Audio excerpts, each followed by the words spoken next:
Right then, you lot, let's have a little talk about engines, and it's mainly going to be aimed at the inexperienced or the newcomer, so to speak, to RC or Nitro in particular. You could have a lot of electric cars. It doesn't mean that you're going to know anything about engines. Really, it's nice to have a little bit of mechanical background or experience when you get to Nitro, but you can start off from scratch. It's perfectly fine. So I thought we could have a little chat about engines, what to do, or Nitro engines in particular, what to do if they don't start, and how to start them up, really, because that's mainly the questions I get. People buy Nitro cars second hand or brand new and they can't get them to start. That's the main thing. So the first thing that I will say though is that when you're looking about on the internet and you're trying to find information, you will come across people, because the thing is, it's indicative of human beings really. They get set in their ways and they find a way, and that's the only way. So you will find the Nitro world is very cliquey in a way. People do things a certain way with their engines, and as far as they're concerned, that is the only way. And they would say to people, this is it, that is it, other ways won't work. That's far from the case, very far from the case. And I'm here to say to you, you don't need to do things one certain way. There's more than one way to skin a cat. So let's have a little look and a little bit of a talk about engines. I'm going to use this Thunder Tiger EB4 S2 Pro as a bit of an example, so that you can have a look, and I'll probably will show you some different engines and different types of engines, but really we're just going to be talking about how to get them started and to keep them running. Problem solving really, because you might have a problem where your Nitro engine won't start, which is why you've had a little look on the internet and you've come across this video. So let's have a look. So I must point out as well, I've done a few videos on how to start and keep your Nitro engines running. They're a bit outdated now. I thought, because I still get so many questions about how to do it, I thought let's do an updated 2024 version of it, even though everything's still going to be exactly the same because engines haven't really changed. But anyway, it doesn't matter. So the first thing really with a Nitro engine is it needs a certain amount of heat in order to start in the first place. I know you use your glow starter. This here is probably the type of glow starter what you're used to seeing, or you have seen if you're not used to it, but you've had a look. Something like this. Make sure it's fully charged, and that will go in there. And what that does is it supplies an electric current into the glow plug and makes that glow. And if you want to see what that looks like, I'll show you. There we go. That's what your glow plug is doing when you stick the glow starter in there. It's glowing, just like on a diesel engine. The glow plug glows when you turn the key and you get that little coil come up. That's what that does. Now that introduces a bit of heat into the combustion chamber, and well, it ignites the fuel basically. That's what that does. It heats up the combustion chamber, and when the fuel gets introduced, it gives it that bit of heat, because Nitro alongside with diesel needs heat in order to heat and compression, sorry, in order to ignite, whereas petrol doesn't, but Nitro does. That's what that looks like without the head. That's the head there, and that's the block. So this is an engine without the head on it. That's what that looks like inside there. That's the combustion chamber, and as the piston goes up and down, which this one won't do because it's seized up, but as the piston goes up and down, it compresses the fuel, and the combustion happens in there. Some people call them a burn room, but I think that just sounds a bit gay, so I'll leave that out of there. Anyway, so heat. Make sure your glow plug is working. All you got to do is take your plug out, stick it in the end of your glow starter, and you'll do what I just done there. And if it glows, it's working in one way. Now they can foul in another way, but we'll go over in that in a minute. The next thing, if it won't start, is you've got to make sure there is actually fuel going to it. So you want to look on your little Diddy fuel line there, and you'll see some fuel in there.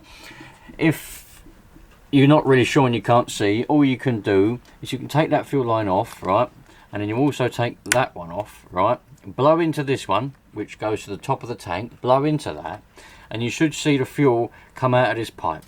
It will just spurt out, right, then you know the fuel's getting that far.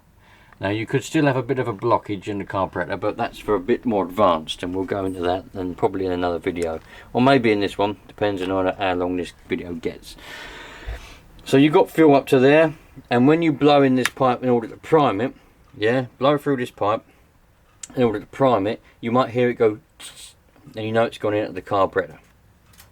So if it won't start and you're in a little bit of a cold climate, or the temperature that you're in, the room temperature or the outside temperature is probably 20 degrees or lower, it might be a good idea to go and heat it up. Now you can do that with a heat gun.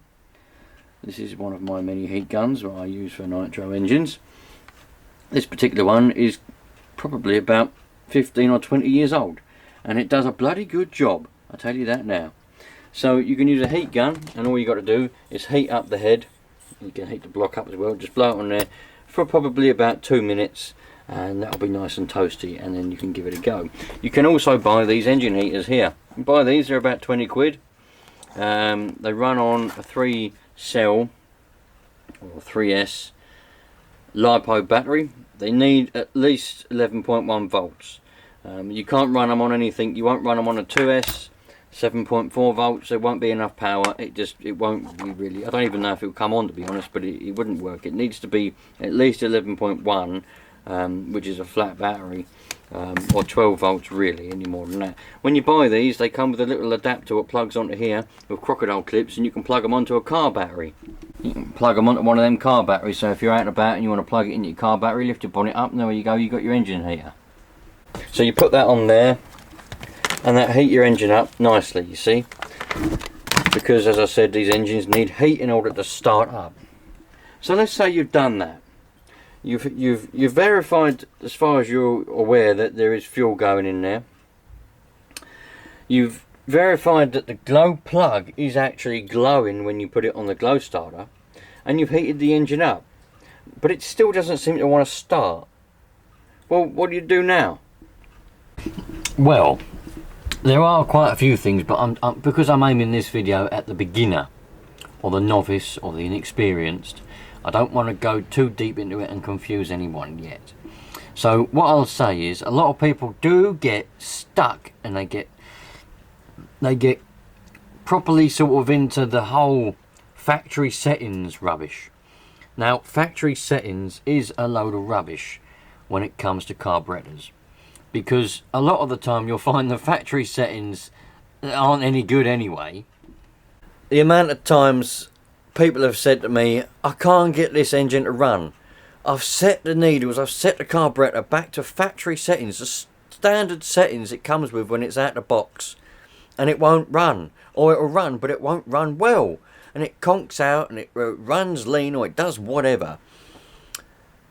And believe it or not, you'll only find this out if you buy some new nitro cars out the box. Yeah, a lot of the time they'll come with these factory settings, as they call them, set in factory on the needles, and they're just wrong. The engine doesn't run right. It does. If anything, it might not even run at all. You know, and you'll only know this from experience. But this is why a lot of people get the hump with nitro and they don't have nitro, because they don't realise things like this. It takes 2 seconds just to turn a needle a little bit, and all of a sudden, poof, there it goes. It's running like an absolute dream. Because for some reason, you know, a lot of these cars are built in China, or they're built in factories mass produced by people who are just there to earn a wage. They don't actually have any care in what they're doing. They're just there to earn a wage. They put these carburetors together, screw them in a bit, screw the needles in a bit, and then chuck it on to the next person to put it on, or whatever happens like that. So they're not actually there. And what they say in the book, this is the needles. It might be turn them all the way in and do two and a half turns out, or something like that. Where they get this from, I don't know. But in my personal experience, which is what this video is based on, my personal experience, these factory settings are to be taken with a pinch of salt. So if I were you, I would use a little bit of common sense. And if you haven't got any of that, if the needle, say for example the high-speed needle, which is this one, is flush with the top of the case, or whatever you want to call that there, if that is flush, that's probably an alright setting. If it's slightly in, like this one is, that's probably also an alright setting, but it depends what you're trying to do. One way that you can bypass these settings, these needles, you can bypass them altogether. Take your air filter off, like that. Right, just take that off. Open up your throttle all the way, right, or as much as you can, like that. Open it up and get your nitro and just dribble a bit in there, right? And I mean a dribble, yeah, like maybe 6 or 7 drops, like dot dot dot sort of thing in there. That will prime that right up, and that will bypass these needles, yeah. Going straight into the crank, that is, straight into the engine, and then try and fire up. A lot of the times you'll find if you've got dodgy needle settings, or you've got a blockage in one of the needles, if you bypass all of the carburetor pretty much and put some fuel, or you can use anything that's flammable. I wouldn't necessarily recommend that if you're inexperienced that you use Easy Start or anything like that, because these are a small engine and you can blow them up with a bit of this. But if you've got a little bit of knowledge on engines, just a little spray in there. Anything that's flammable is all you want. Anything that's flammable, and if the engine fires up, you know the engine's good, your glow plug's good, everything is good. You've got a blockage in your carburetor. You can. Now the question is, do I explain how to take a carburetor apart in this video? No, I don't think I will. I think I'll do a separate video on how to take a carburetor apart and unblock a carburetor. That seems like a good idea to me. So that'll be a separate video. But as I say, if you've done that and it fires up, then you know you've got a blockage, and you've got to watch my other video that will probably come up after this one. Some cases you can bypass it, you can put fuel in there and it will fire up, and what will happen is it will suck out any bit of dirt because the engine is now running. It will suck a bit of dirt out, and then it will keep running. It'll unblock itself. That happens more times than you would ever imagine. A lot of the times that's how I'll unblock a carburetor. A lot of the times if I've got an engine that won't fire up, I've tried heating it, I've tried a lot, I put a bit of fuel in there and it'll fire up. I think brilliant. So I keep putting fuel in there and I keep firing it up, and probably after a minute or so of doing that, the engine is creating its vacuum. It's the pressure there, because when an engine is running, there is a bit of a vacuum happening, which then sucks in the air through the carburetor, and it also sucks in the fuel at the same time. So that is also creating a bit of a vacuum sucking in the fuel. But the way that nitro engines work is the engine and the tank are an actual fuel pump. So the exhaust fumes come out through here and mainly come out here, but there is a bit of a baffle here which then directs some of the fumes to go up this pipe, which then go into the tank, which this lid's falling apart, I've got to be careful with it. Oh, it is on there a little bit. Now that then pressurizes the fuel tank, which then pushes the nitro up a little tube and through there, and there we go into the engine. It's its own pump.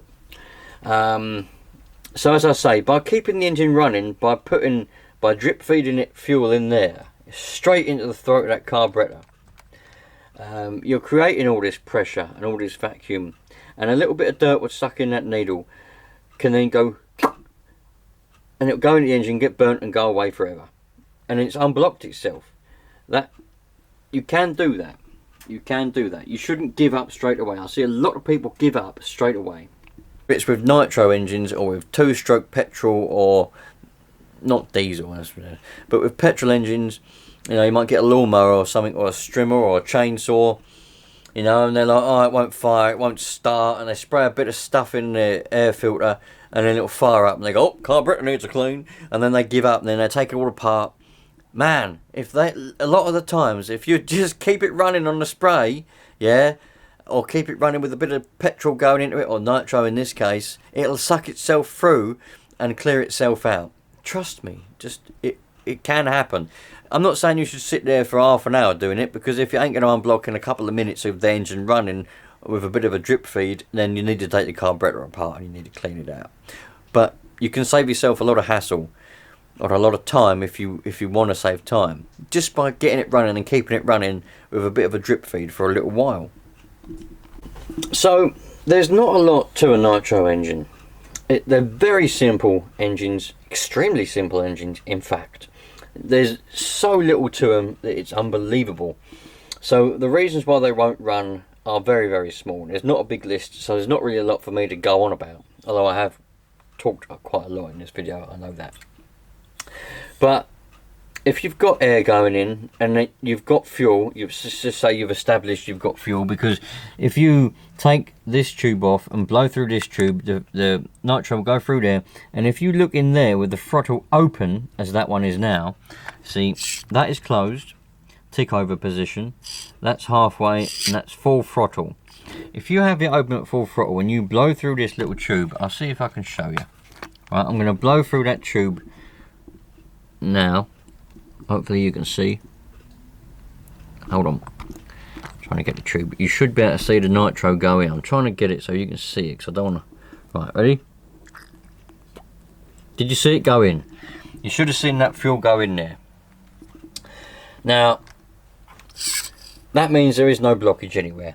There's no blockage in that needle. There's no blockage anywhere, because that fuel is then going straight into that crankcase down there. You've established all of that. You've got nitro, you've got everything, you've got air. It won't fire. You've got glow plug because you've tried it and it's glowing. Won't fire up. You've heated it up to 1,000,000 degrees with a heat gun. It won't fire up. But you're pulling that, or you've got your roto start on it, and you're thinking it's turning over well easy. Turning over, by the way, is when you pull it, the engine is turning over. Okay, that's turning over. A lot of people get that confused when they, you know, the engine is running, it's ticking over, and they go, the engine's turning over. Well, of course it is, but it's different. That's running. That's ticking over. Yeah, turning over is when you just turn it. You just put it like that. You're turning the engine over, right? But it's over. It's going easy, and you think, oh, no, that's not right. There should be a bit of compression there. There should be some resistance. Yeah. The more worn that the engine is, the less resistance there'll be. Now the resistance is really just the compression, but that's something for another video because this is aimed at beginners. You can be losing a lot of your compression by if the head bolts are loose. Now on this particular engine, there's a head bolt in that hole, a head bolt in that hole, a head bolt in that hole, and a head bolt in that hole, but also a head bolt there and a head bolt there. You'll be able to see where the head bolts are by the holes in the engine. Just have a look down there. A lot of the time they're Allen heads. It's rare that they're flatheads or crossheads. They're normally Allen bolts. So you just need to make sure that they're tight. It's important to tighten them up in a cross fashion so that it brings the head down evenly and creates a good seal on the gasket. Well, it's not really a gasket, it's just shims. But if they're loose, which is common, they do come loose through general running, the engine won't want to run properly, and it might be at a point where it just won't want to run at all. So there we go, my friends. That is the basic stuff that I can think of at the moment. Now I do know that some people who might be a little bit more experienced watching this are going to be picking holes in it and saying, well, what about this, what about that? I will just point out quickly that just because the glow plug glows when you put it in a glow starter doesn't mean that it is necessarily a good plug. They can still glow but not be working properly, but that really doesn't affect the way that it will start up. If the glow plug is glowing when you put the glow starter on it but then doesn't keep on that reaction once the engine's running because it's worn out basically, that's a different symptom altogether. That will be a case where your engine will start but it won't stay running. That's a different topic for a different video. I can't off the top of my head think of any other reason now why your nitro engine won't start up. We've covered heating it up, we've covered the glow plug, we've covered fueling issues, we've covered blockages. I haven't told you how to take a carburetor apart, but we didn't need to because I've shown you that how to know whether there is a blockage in the carb or not. I've shown you how to bypass the carburetor altogether by just chucking fuel straight down it. I think that's pretty much it. There's nothing to nitro engines. They're probably one of the most simplest engines you could ever come across when it comes to internal combustion engines. There is a question, I get questions quite often about engines not starting, and people do worry about nitro fuel a lot. They worry about the fuel. See, the thing is, fuel in general, you've got petrol, you've got nitro, you've got diesel. They don't go off, right? I don't care what anyone says. Yeah, my personal experience, over 30 years of being alive, 25 years of playing around with engines, and 20 years playing around with nitro engines, because I've grown up around engines. I was cutting grass with lawnmowers, driving all kinds of different things, quad bikes, motorbikes, ever since I was really young. It's just the upbringing that I've had in life is all around engines.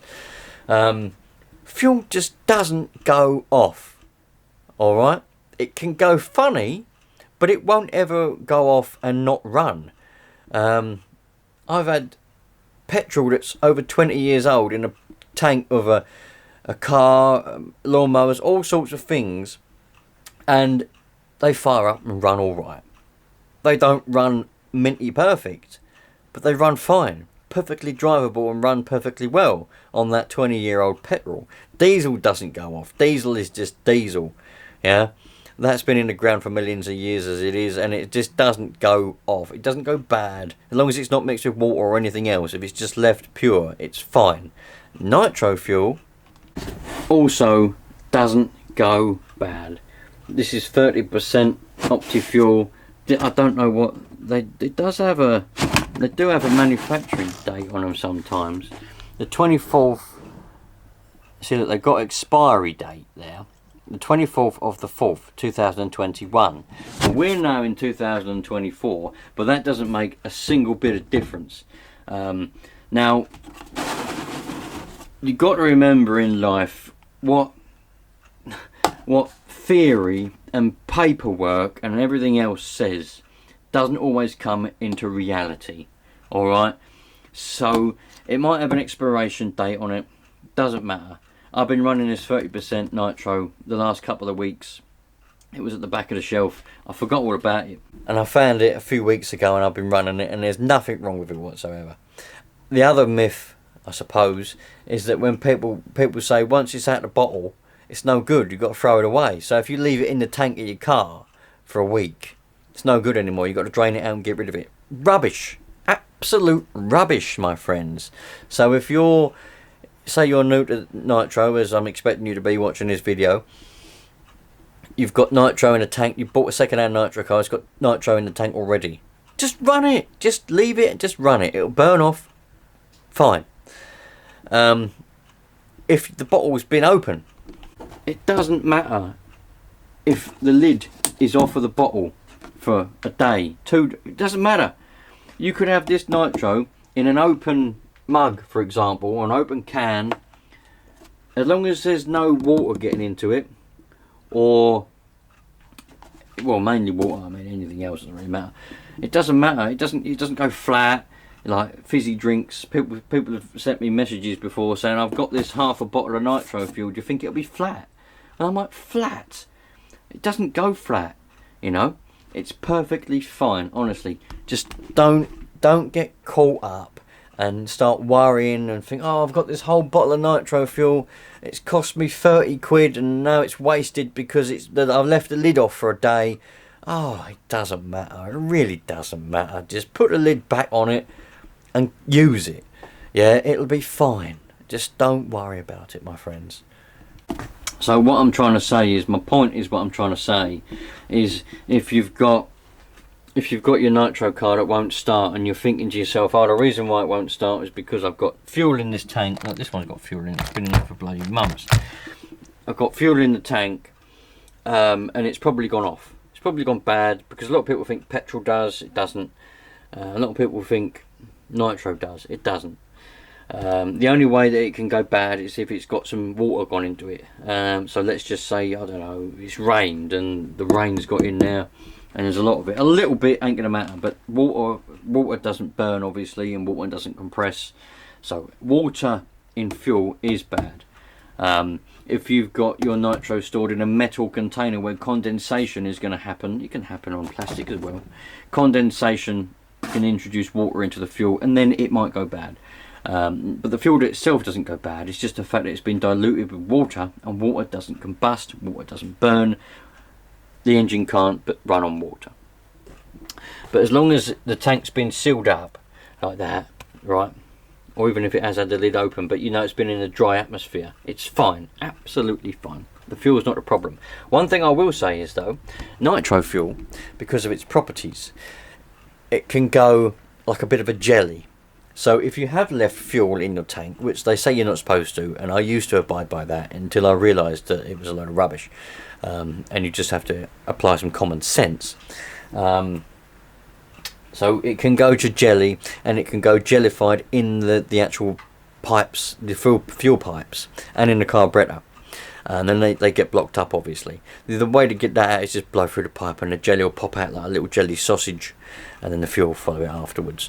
So just be mindful of that. If you've got fuel in the tank and it won't start, make sure that there's no jellified fuel in the lines or in the carburetor.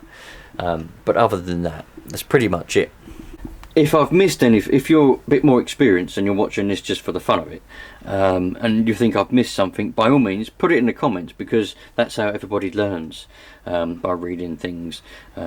If it's a load of rubbish, I'm sure you'll get pounced on and people will put you right. But a lot of the time, you know, it's all just common sense, and I can't really, off the top of my head, think of any other reason why your nitro engine won't start, unless there's an actual problem with it, an actual issue. Because don't get me wrong, the things I've covered, they're the basic things. Yeah, there can be things as like seals and bearings gone and all sorts of things like that, and the seals in your needles and all that, but we'll bypass the needles by putting the fuel in there. So like I say, they're so simple, you can't go wrong.